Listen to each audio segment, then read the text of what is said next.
আসসালামু আলাইকুম সবাইকে Bengali sisters kitchen travel and vlog থেকে। আলহামদুলিল্লাহ আমাদের দিনটা ভালোই কাটলো। মেহমান আসলে দিনটা ভালোই কাটে আসলে। তো দেখাচ্ছি আমাদের দিনটা কেমন গেল, দেখুন তাহলে।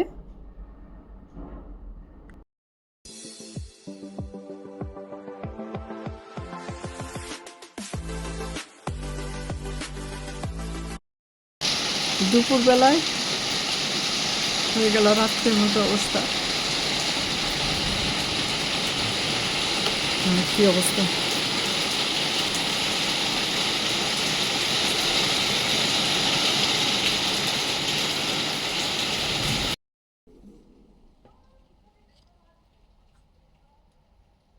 আমাদের গেস্ট আমাদের এক ভাইয়ের ছেলে আসছে, ওর আবার মাছ পছন্দ, এই জন্য মাছের আইটেমই বানিয়ে নিলাম। কই মাছকে ভেজে নিলাম আর নিলাম করলাকে ভেজে রেখে দিয়ে তারপরে হলুদ, মরিচ, ধনে, জিরে, রসুন আর পেঁয়াজ দিয়ে ভালো করে কষিয়ে নিলাম।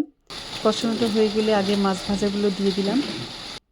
মাছ ভাজা যখন একটু কষানো হয়ে গেল মাছটাকে, তারপরে আমি দিয়ে দিলাম এর মধ্যে করলাগুলো দিয়ে একটু নাড়াচাড়া করেই সামান্য একটু কাঁচামরিচ দিয়েই আমি উঠিয়ে ফেললাম। হয়ে গেল আমার মাছ দিয়ে আর করলা দিয়ে। তারপরে করলাম আমি সরপুঁটি মাছ রান্না। এখানে পেঁয়াজ, রসুন, হলুদ, মরিচ, ধনে, জিরে সব কিছু দিয়ে একটু নাড়ে নিলাম।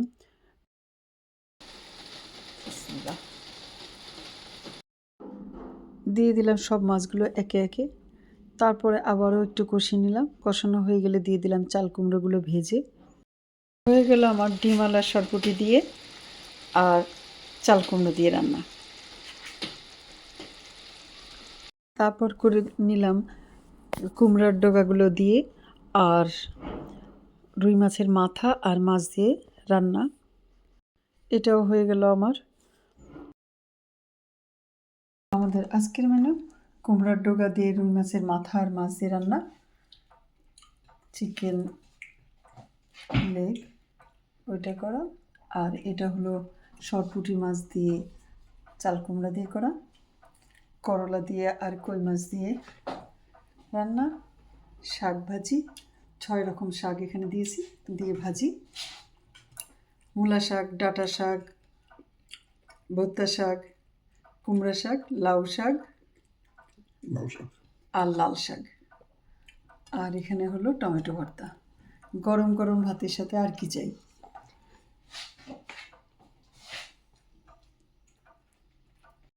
গার্ডেনে বসে বসে আইসক্রিম আর বাকলাভা খাওয়া, এটা স্বাদই আলাদা। তারপর করে ফেললাম আমি পাস্তা দিয়া বলি। চিংড়ি মাছকে একটু কষিয়ে নিয়ে তারপরে দিয়ে দিলাম আমি পাস্তাগুলো, দিয়ে দিলাম ক্রিম, তারপর ক্রিম দিয়ে নেড়ে চেড়ে উঠিয়ে দিলাম। উঠানোর আগে দিয়ে দিলাম চিজ, তারপরে সাথে দিলাম বাজিলিকম আর দিলাম ধনেপাতা, কোরিয়ান্ডার দিয়ে পরিবেশন করলাম। বেশ মজাই হয়েছিল। বৃষ্টি একটু থামলো, আমরা কিছু সবজি আর শাক গাছের থেকে উঠিয়ে নিলাম ওকে দিয়ে দেওয়ার জন্য। চলে আসবো অন্য কোনো নতুন ভিডিও নিয়ে। ভালো থাকবেন সবাই, আল্লাহ হাফেজ।